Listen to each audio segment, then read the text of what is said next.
Hello friends, जय माता दी। फिर से वेलकम है आप सबका मेरे पेज पर। मैं फिर से लेकर आई हूँ एक बेटी का बहुत ही प्यारा गीत और आप लोग फुल वॉच कीजिएगा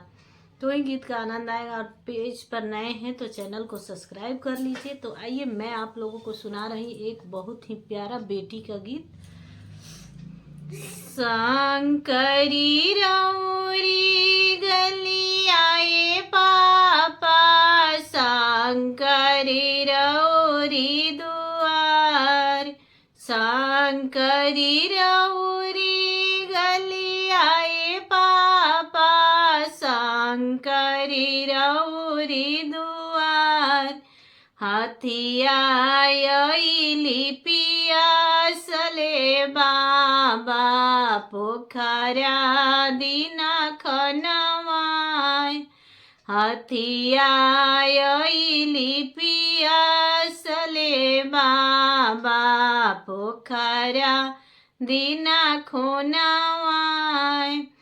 काई उनु करी खैनी बाबा, काई रखनी उधार, के करा करने बलु हरनी बाबा, साजन छेकले दुआर, के करा करने बलु हरनी बाबा, साजन छेकले दुआर, पनवा उनु करी खैनी बेटी, फुलावा लिहानी उधार, पनवा उनु करी खैनी बेटी, फुलावा लिहानी उधार,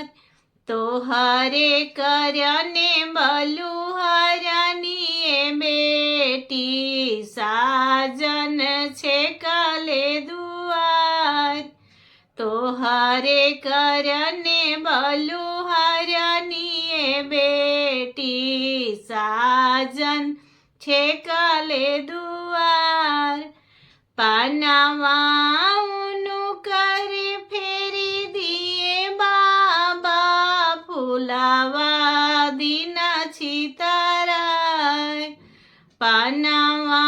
उनु करी फेरी दीना बाबा, फुलावा दीना छितराय, हमारा के लेके पापा घर में लुकैती, साजन फिरी घरे जास, हमारा के लेके बाबा घर में लुकैती, साजन फिरी घरे जास, पनवा उनु करी खैबे बेटी, फुलावा लेबा हम उधार, पनवा उनु करी खैबे बेटी, फुलावा लेबा उधार, तोहरा के लेके बेटी जांघे बैठैब,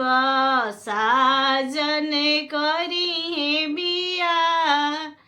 तोहरा के लेके बेटी जांघे बैठैब, साजन करी है बिया, तोहरा के लेके बेटी कन्यादान देव, साजन बियही